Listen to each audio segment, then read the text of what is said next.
It's been a while since I've done any sort of top 5, top 10, any sort of ranking video. So I figured with Death Battle coming back, why not talk about something I've been thinking about for a long time. And yes, this is one of the crazy ideas I had while I was working. So for those of you who are not that aware, Rooster Teeth is the parent company of Death Battle. They own shows like Death Battle, Ruby, Red vs. Blue, Achievement Hunter, etc., etc. And they have come on to Death Battle on 5 occasions. Now, a lot of people definitely complain about this episode, and I don't really get why. Especially when you consider the fact that, by the math, there's 164 episodes of Death Battle, there being only 5 RT properties in said Death Battle. That is only 3%. I know the playlist may say 166, but there were 2 bonus episodes, the 7 Battle Royale, and of course, Excalibur vs. Raiden. But that being said, I feel like all the Rooster Teeth property episodes actually are pretty decent and have a lot more personality and appeal than people will let you believe. I think a lot of people just want to hate on RT because it's easy to do, but you can't deny the fact that Death Battle has taken all the RT products that have been in Death Battle and have made them work in every episode they've been in. So the point of this video is to rank all 5 of them. Which ones are the best and which one was sadly the worst? We're going to talk about that. Criteria to go over is of course personal flavor, because if you're not invested into a Death Battle you can like it less, as well as the fact of how it looks compared to when it came out, because some episodes have been old since Season 2 and Season 3 respectively. And of course you gotta talk a little bit about the characters involved, because sometimes a character can make or break a matchup. Core vs. Storm would like to show. Anyway, that being said, let's get on with the list, and let me know down below in the comments what you would rank. Here are the top 5 Rooster Teeth Death Battles. We're going to start things off with number 5, Weiss vs. Mitsuru. Clocking in at 2.3 million views, released back in June of 2019, Weiss vs. Mitsuru not only had our second ever Team Ruby character, but also introduced our first ever Persona character. So you might be asking why this ranks number 5 when it actually looks so clean. Well, I think a few reasons that we contribute to this, but before we get into the negative side of Weiss vs. Mitsuru, I think it's fair to cover some of the good things about this episode, because honestly, every episode of Death Battle has some good things, whether people want to admit it or not. Let's start off with the good. First of all, Winter Sonata is probably one of the better soundtracks of this season as far as a non-vocal soundtrack goes. I really like its orchestral pace, and I honestly love how it sounds, especially leading up to the climax of this. And Kara, who is the original voice actor for Weiss, does a fantastic job here, reprising her role as Weiss. And honestly, the same could be said for Mitsuru. I don't know exactly what Mitsuru sounds like in the original Persona games, but I have heard nothing but good things. Which leads me to one of my negative points about this episode, is the fact we even cover this on Alaska's Death Battle episode. Legitimate question, why was Mitsuru the first Persona rep? This is the question that's been plaguing a lot of people's minds ever since this episode came out, and honestly, I can't blame them for that. There are a lot of different characters, and I get the fact that you didn't want to cover a wildcard user such as you or Joker, for example, but there are other characters like Chie, Yukiko, and another one that wants to face a JoJo villain, I forget the name of. But at the same time, Mitsuru, really? Another big drawback for this episode is, of course, as soon as you hear the words immune to ice, this is what you think. Replace the word Mario with Weiss and you get my point. And speaking of point, this leads me to probably the worst part.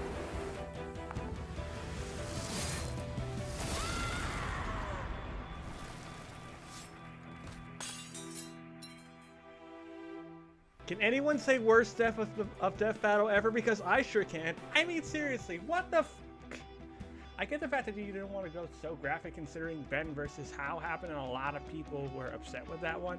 But at the same time, a little bit of commitment to this would have been nice. I mean, the sword breaking is the only interesting part about this whole ordeal. But other than that, I feel like Weiss vs. Mitsuru's problems definitely make this one of the weakest episodes as far as Rooster Teeth properties go. Okay, so honestly, when it came to ranking 4 through 2, I actually had a little bit of a harder time. I knew what my number 1 and number 5 were going to be, but oh boy, I feel like I'm going to lose a couple people with this one. But at the same time, I hate to say it, but coming in at number 4 red versus blue. Fuck you! Okay, now hold on. Let's not. Okay, so yeah, sadly I gotta put red versus blue at number 4. I mean, it looks very well pleasing, to be honest, especially when you look at the models. They definitely feel like a taken out of the show. And then of course you got a lot of the original voice actors coming back, except for 2. And the caboose replacement that they got did a fantastic job. However, this begs me the question, just like another problem I had with Weiss versus Mitsuru. Why the is Tex here? Look, I get if it's season 1 and whatnot, but Tex is a freelance mercenary, not a member of the blue team. It definitely felt like an odd choice and a more one-sided affair with Tex added, considering everything. And honestly, they probably didn't even need Tex to win. I like the idea of having the Warthog versus Shiloh the tank, and I love the dialogue interactions. But again, not only does Tex being here make it kind of weak, but also the analysis actually was kind of boring and bland, looking back on this one. I didn't really get a lot more laughs out of this one, despite the fact the canon was set that Boomstick's dad is Sarge. But I think the weakest part of Red vs. Blue is, honestly, Blood Coach Bedlam. It's a soundtrack that doesn't really fit this. It's more Western than Red vs. Blue, and it definitely kills the vibe of it. And also the fact that Simmons dies way too soon. I definitely think the death choices were a bit odd to do. Sure, you can have the Warthog and then she would go up, but why is Simmons the first casualty? That never made sense to me. I wish this episode was entertaining as when it came out, but looking back on it, it's one of the weakest. With a lackluster analysis, a death order that kind of throws everything off whack, and one of the worst soundtracks of the season that doesn't fit it that entirely. And not to mention, again, Tex being here just doesn't make a whole lot of sense to me.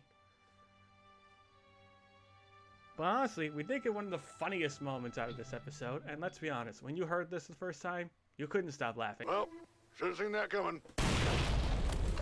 Bluff.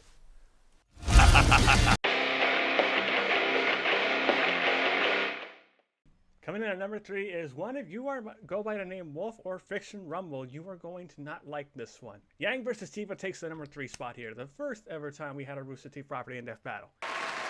Now, outdated result aside, blah blah blah. So Yang versus Tifa came out in season 2, and it was the first time we got a Rooster Teeth property Death Battle.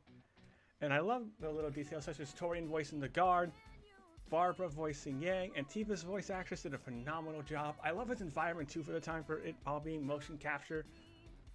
A bar that sets itself up pretty nicely. The outshaded NPCs represent the style of Montiome. And of course, I love the song choices that Torian made. Mirror Mirror from Max Anarchy is a fantastic choice, and I Burn from Ruby is always a classic and probably the best original song out of Team Ruby. Yang's model in the beginning is definitely one of the best looking models, but Tifa is just not really doing it for me, especially when you see her for the first time. The choreography is still fantastic, albeit a little bit hard to tell from the fire effects. And then of course, a lot of people say the biggest complaint about this episode is its outcome, but I don't really judge the outcome too harshly considering the fact that research rules did not change until after Ganon versus Bowser, really. So am I really going to be hard on an episode with an outdated outcome? No, because sure, results can change over time. We don't know what material other people are going to be getting. But what I think one of the biggest things I really like about this episode is the setup to I Burn from Yang getting knocked back and then her reloading the shotgun gauntlets. Definitely builds the hype and tension between these two. Not to mention that the biggest thing that I took away from this episode is Ruby itself. I was in high school when this episode came out, so the fact that this gave exposure to Ruby for a lot of people like myself and my friends was very positive. I think a lot of people forget that's one of the best parts about this, was that initial exposure for a lot of people. Because unless you were someone like, say, your only mate, for example, back when he was reacting to the earlier stages of Death Battle, and he saw this was coming out, you didn't really know what Ruby was. And of course, probably a really solid and brutal death makes this episode really fantastic. Does it lack in some departments? Sure, but is it the worst? No, I think people definitely overhate this episode. Like that?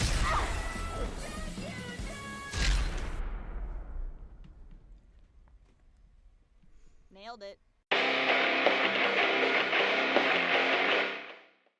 Okay, I feel like this is going to definitely land me in hot water. Because at number 2, Blake versus Mikasa.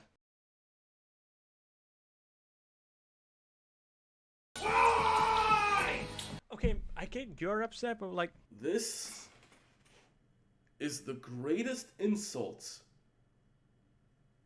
that has ever been said to me. Okay, who'd have invited you? And, yes, I put Blake versus Mikasa at number 2. So just like always, we're going to start with the good of this episode. And I definitely feel like Francesca Kahlo as Mikasa was definitely the best part about this whole episode. She definitely captured this character very well. Especially to someone who, like me, who's not really that well exposed to Attack on Titan. I love its environment. Definitely gave me the vibes of a Skyrim city like Fall Creek or Solitude, for example. I love the little banter Mikasa has inside her head. And I love the choreography of the sword fighting. It definitely felt so good. And not to mention, one of the biggest surprise fake outs of Blake losing her arm right before the climax definitely kept me on my toes. This fight was just hype overload. A lot of people definitely complained about the framing and pacing of this fight because it's a Spider-Verse kind of deal, and some people really hate it, but that didn't stop them from liking the other episodes that had this similar kind of pacing. And here's something I don't understand that people hate. Why did they, as soon as the hype for this episode was announced, go from loving this idea to bashing it after it came out? I mean, seriously, the amount of people I've seen that put this as a lower episode without any valid reasoning is mind-boggling. So, there are genuine complaints with this episode that I think we should definitely talk about. For example, the ending of Mikasa's analysis fucking sucked. One part joke at the beginning was kind of funny, but the ending when you make Mikasa sound all serious and then have her go into a joke of sorts, not really fun. But the biggest complaint that I have had ever since this episode came out, and I've addressed this multiple times, and I feel like people don't talk about this one. Eren had the weakest performance out of Team Ruby so far. Now, even your only mate was saying in his initial reaction that he wanted Blake to talk more. Also, Blake, are you gonna talk better? Like, talk more, I mean? Now, sure, Blake doesn't talk that much, but at the same time, a lot of people when this episode came out felt like this felt more like sound bites than a genuine performance. And I'm still mixed on how I feel about that. There are times when I feel like it's definitely a genuine performance, and sometimes it feels like a bot of sorts. At the same time, I can't deny the fact that this episode definitely kicked a lot of ass, and for waiting nearly 4 years, May definitely got what he wanted and more with this episode. And honestly, I'm happy for him, and I still think it's one of the better episodes of last season. Definitely a top 5 episode, and honestly, the second best Rooster Teeth death battle we've ever had.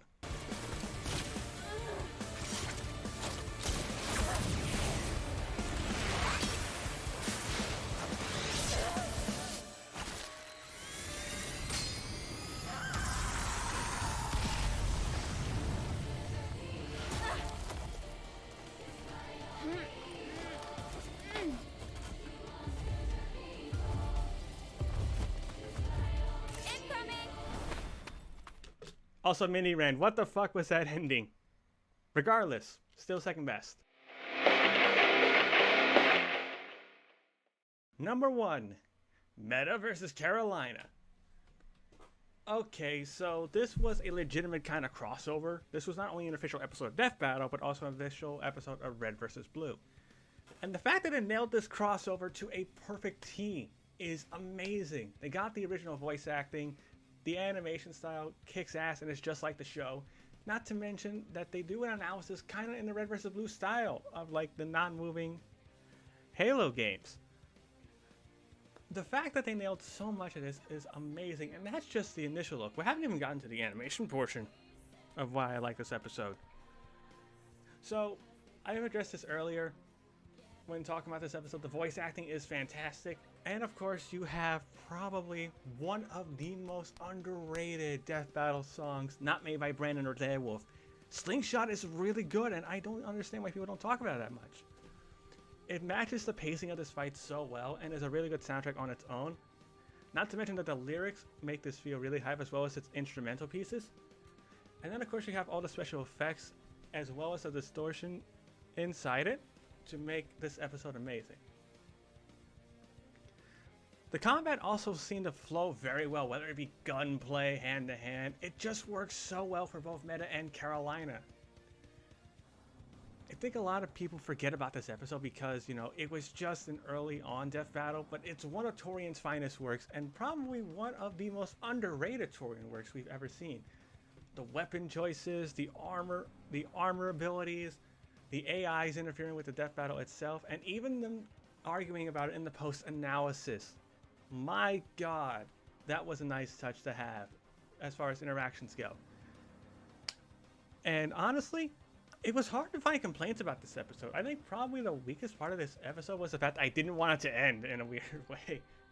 It was just really hard to pick a bad thing in this episode, and I normally try my best when it comes to this top 5 to pick something that I didn't like about this episode, but for me it's really hard to. I guess it's mostly so that I wasn't really that invested in Carolina and Meta at the end of the day, but I think this is probably one of the greatest death battles of all time, if not the greatest Rooster Teeth death battle of all time. But hey, that's just my opinion. Let me know what you folks think down below. And with that being said, thank you folks for watching. We shall show you the finale of the animation, and I will see you all later. Okay, seriously, what the fuck?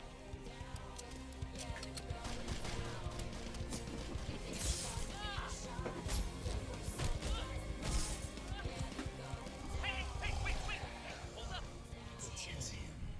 Hey, so I know you're about to pummel her ginger face in and all, but you also only talk in grunts, so I'm just gonna say this one line for you, okay? Just this one time. Oh! Son of a bitch!